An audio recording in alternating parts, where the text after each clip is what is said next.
statement about what happened, and it'd be in your best interest if you don't make that. Oh, okay. I don't understand what the issue of me telling my fans, like, yo, look, it's not that serious of a deal. I went to jail for whatever this is. Like, I didn't get for that 2 days why that was an issue. 2 days later, the TMZ report come out. TMZ reports, and have the surveillance now. Now they see the video of the arrest. You see Megan, you see me, and you see it's all sprawled out on the ground in bathing suits and blase blase. And everything I'm saying is public record. You can go back and look at this shit. You can go back and see it. Like, you feel me? So they say, oh, okay, you know, you see her out of the car. She's getting out of the car. She's hopping. It looks bad, bro. And I'm not gonna lie. Like, I felt bad watching it because it made her look bad, and it didn't make her look good. It didn't make any of us look good. And I didn't want that for her. I don't see that for anybody. So all of a sudden, when we get arrested, or when it looks like we all got arrested, the memes start. Now I want to really bring you guys in for a second so you can understand something. And I really just want you to take this in. Like, she is a person I spent enough time with her to observe and understand something about her, where it's like she's going through a lot. She goes through a lot. She deals with a lot on her day-to-day basis. And because of that, she's not used to, you know, and not even just because of that, but just because of the fact that she's been praised so much. We've always looked at her as like, yo, that's hip hop sweetheart. Like, she's nice, she's talented, whatever the case is, cool. And because of that, like, we've never seen a moment where the memes have come at her, where the memes are like, yo, nigga, let's laugh at your pain. Ah, ha, ha, ha, ha. She's never had to deal with that because she's always been praised. So everything that's been happening has been a reaction off of what's been going on. So it gets down to this point now where it's like, now the reports are starting to say, okay, well, everyone's pointing to different things. No one really knows what's happened, but nobody has ever said she got shot. Nobody has ever said she got shot. Not TMZ, not the police report at this point. Nothing is saying that she got shot. Soon as she sees herself on video with the bikini and the things like that, and it looks bad, she then comes out and says, yo, the narrative of me getting cut by glass, it's just not true. She doesn't point at nobody or anybody or say anything or anything like that. She just says the narrative that whatever came out of me being cut by glass is not true. I was shot in my feet with the intention to harm me and put harm and danger upon me, right? So, okay, cool. Like, all of a sudden, the affiliates of her circle start pointing like little subliminal fingers, like count your days and like I won't be around and you shooting at feet and like little funny things that they start doing. And I'm kind of like, damn, hold on, where are y'all about to take this? Because y'all told me not to make a statement. So I'm trying to figure out where y'all taking me to. I don't get it. So then at this point she goes live because people are not really understanding the story or whatever cases. She waits. She doesn't go on, you know, a time when it's just a regular time. For y'all who don't understand, it was one of those things where me and her knew what was going on, but y'all didn't know what was going on. She went live on my birthday with all her jewelry on, da-da-da-da-da-da-da. And then she says, yo, you know, and the thing about the whole jewelry thing is like, my bad. She knew that it wasn't a situation where, like, she knew she had to do certain sympathetic things, I guess, to push the narrative. And I don't know who told her to do certain things like that. And I'm not the one who's trying to, like, ever point the finger at anybody. But when it really, and then you said on my birthday, and then you said I got shot in my foot and it didn't hit no bones or tendons. So everybody's looking at this, and again, the internet is a sick place. This is a place where people don't give a fuck about you. They do what they do, they antagonize, and they do what they do. You go in and you see you get shot in your foot, no bones or tendons. The internet goes into an outrage because some people are like, hold on, how you not get shot? How you get shot in your foot and it don't hit no bones or tendons? Like, whoever is watching this, like, if you need to go on Google and look at a foot anatomy of bones and skeletons and tendons, you realize there's like 30 bones in your feet and like 100 tendons, some crazy number like that, right? So she now gets to this place where the people are like, hold on. And again, the internet is sick. The internet starts coming at her and saying, yo, show your feet. Because we're seeing you at DJ Khaled's house and you're on your tippy toes. And then we're seeing that you're, you know, that you're here and there. And they're antagonizing her. They're brutally coming for her and not giving her, I guess, what it is that she needed. But it gets to this point where now she posts a picture of a foot. And she posts this picture of her foot. There's no exit wound. there's a lot of inconsistencies in the story. And she says under the post, you see, I got shot in the back of my foot because when I was walking away from the car, she says she puts this in capital letters.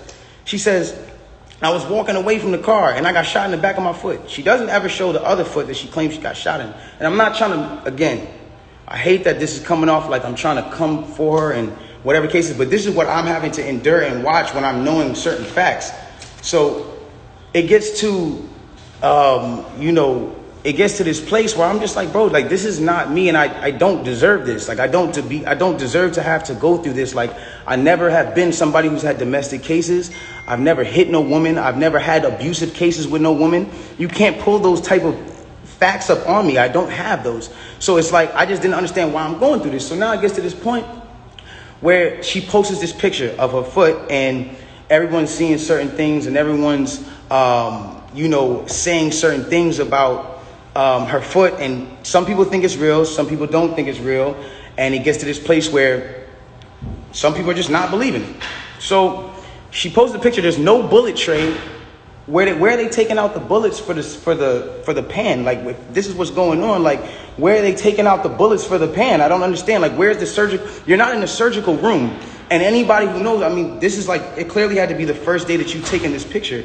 So if this is the first day that you've taken this picture, it's like, where's all the evidence? Why are you not in the surgical room? First of all, you're not even allowed to take pictures in a surgical procedure. That is against the law. It doesn't matter if you're famous or not.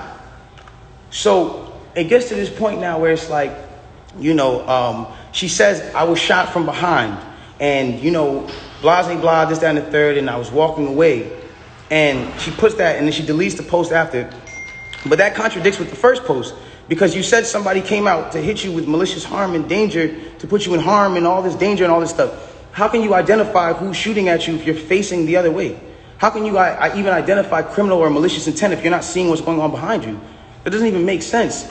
And so it's like, I'm looking at this and I'm just like, yo, this is not right. Like, and I do see when people are getting at her, and there's times when I'm like, damn, like, do I help her or do I speak up and say, yo, don't talk about her, whatever the cases are.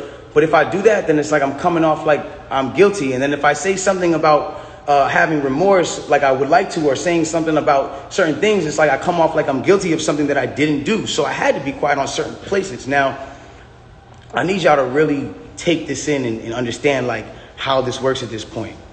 When all this starts happening, LA Times, okay, this is put in public information. LA Times puts out an article, and in the article they say, this is the initial report. Two sources close to the investigation said that she got cut by glass, and she said that she got cut by glass. So then it's like, people see that, okay, hold on. They're saying on the initial police report with Officer Santiago, whatever his name is, you can go look this up. This is on LA Times. That's when it gets to this point where it says, okay, they reported no gunfire wound in her foot. They just reported a woman with a foot injury. So you got to understand, like, this is what's in their initial police report. Fuck all the Instagram, fuck the other shit. This is just what's in the police report. So you got to understand, like, I'm getting to a point where I'm like, wow, I'm looking at this and I'm like, wow, like at the end of the day, like maybe some people might see this, maybe some people might not. It gets to academics. It gets to academics. It gets to Hollywood Unlocked. It gets to certain places, right? And she comes out with this tweet that says, keep talking and I'm going to stop sparing you. It's like, my love, I have not been on the internet for 3 months. And then 30 minutes later, she just goes on live. And it's like me telling you, yo, keep talking, my nigga, and I'm going to slap you. And then I just slap you. It's like, you didn't do anything for me to slap you. I just slapped you. So it's like, who was talking to who? Who are you saying to keep talking to? I don't understand. Whatever. It gets past this point. And it gets to a place where now she says, I'm going to stop sparing you, whatever the case. She gets on live. Now, because it got on academics that there was no gunfire wound on the initial report, everyone starts going to her page. Again, she starts reacting to certain things. Now, I'm going to say one thing. I'm not getting mad at her or whatever it is, because I understand that she is dealing with a lot. Like, when it comes down to, you gotta understand, she lost both of her parents, and I do sympathize with that. I lost my mother, and when I lost my mother, I realized one thing. When you lose a parent, you could be highly susceptible to people around you that are giving you parental guidance, or things that feel like parental guidance, to believing that it is parental guidance, and you go with it. That's happened to me. I've been at that place where I've listened to a lot of people that led me down the wrong road because it felt like parental guidance that I should have been getting from my mother or my father that at that time wasn't around, or whatever the case is. So now it gets to this point now, whatever the case is, boom, she comes out and she goes, listen, you guys and, you know, all this extra shit, this nigga keep talking about me. And I'm in the back, I'm over here watching this like, yo, what did I say? I didn't say nothing. I said nothing to you. It's nothing. This nigga keep talking about me, bro. And so, you know what? Now we just gonna do it. This nigga Tory shot me, bro. This nigga shot me. He shot me. She gets into it. This nigga shot me. She starts breaking down the story. And I want y'all to pay close attention to how she breaks down the story. Okay? Really pay close attention. She breaks down the story and she says, yo, I'm arguing. I'm in the car. I'm arguing with this nigga. I'm tired of arguing with this nigga. We get into a heated argument. I'm tired of arguing with this nigga. I get out the car.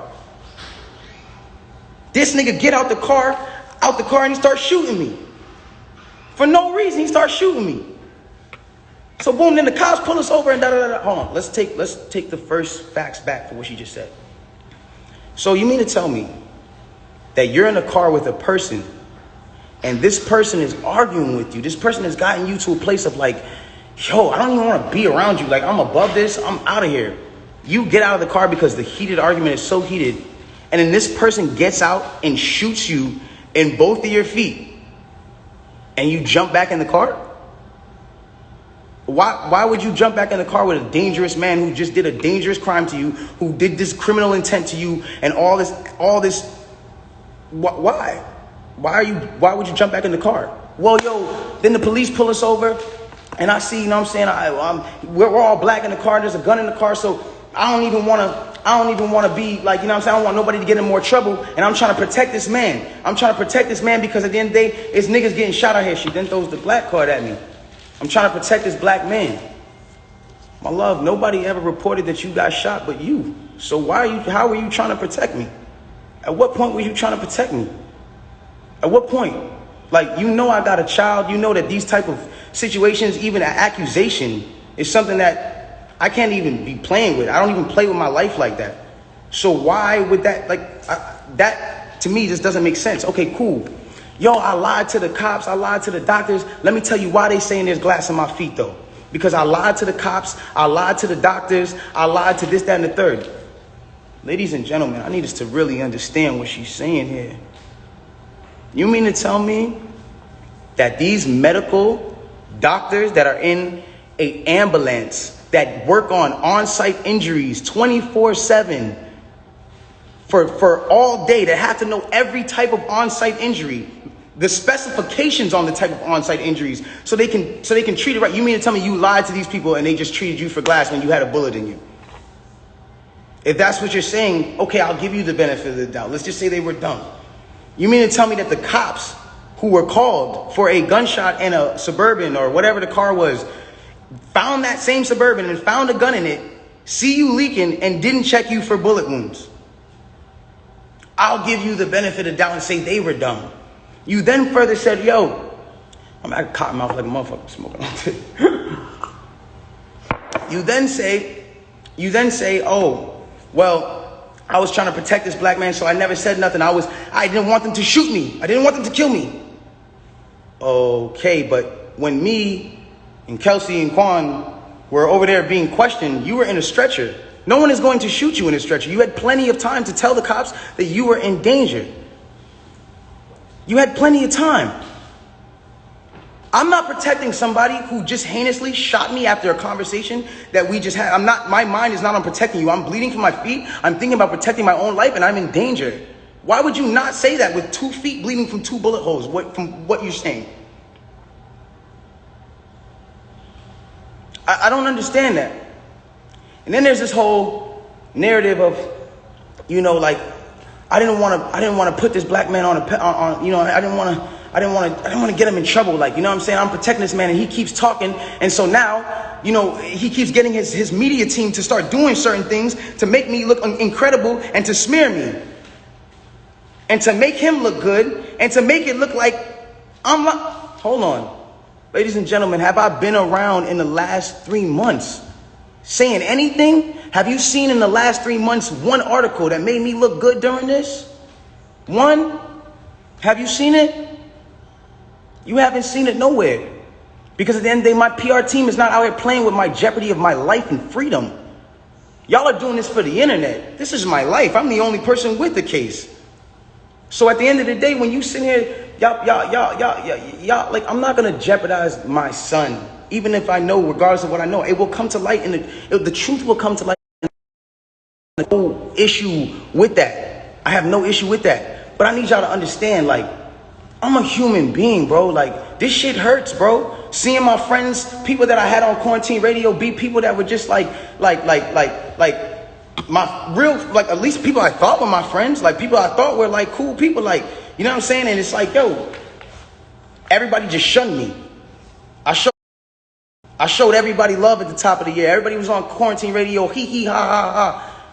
And the second y'all have an accusation, not even evidence, niggas just come bash me, I'm somebody who just, I don't get a say, then I understand. Sometimes the way I move is unconventional, you know? And I came to a place where I was dealing with so much just talk and heat and just people coming at me that I made music. Because I was like, this is how I can speak through what I gotta do. This is how I can, we get so mad about artists making songs about the same thing, money, chains, and cars.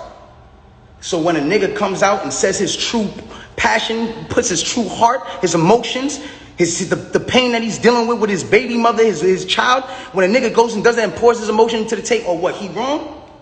I'm wrong? I get shunned off. They took me off every single playlist. They took me off of every playlist. They didn't want my story to come out. They didn't allow my story to come out because it came off insensitive. I came off insensitive to people. Now I want to speak on this. I don't ever want anybody to ever think that I've been insensitive to Breonna Taylor. I marched 9 days straight in Miami for her and George Floyd. I would never, bro, I've mourned this woman as well. And everyone said, listen, we're mourning a black woman today and you dropped an album? How dare the disrespect? Guys, let's bring this back. That day that I dropped that album, my mom, that was her birthday. And that was also the day she died. So I was also mourning a black woman, my mother. That meant a lot to me. My name is Daystar. I'm her youngest son. That meant a lot to me. And all I was doing was giving a truthful album about what I'm going through. And I thought that people were going to be able to hear it and feel me. But they didn't do that. And I don't expect, you know, everyone to just jump into my side, because at the end of the day, I didn't deserve that for the way that I handled this. There's been insensitive things that I've done I apologize for. As far as me not talking to y'all, addressing y'all, coming to y'all sooner and saying, yo, bro, I ain't do this, my nigga. But y'all got to understand the reason why I wasn't able to do that. Once they made this an actual thing, I immediately called the lawyer and was just like, yo, what can I do here? Because there's times I was like, I'm going to just say the whole story right now. They need to know. No, you're not allowed to talk. I will handle that for you in the court of law. So at that point, it gets to a standpoint where it's like, you know, my bad.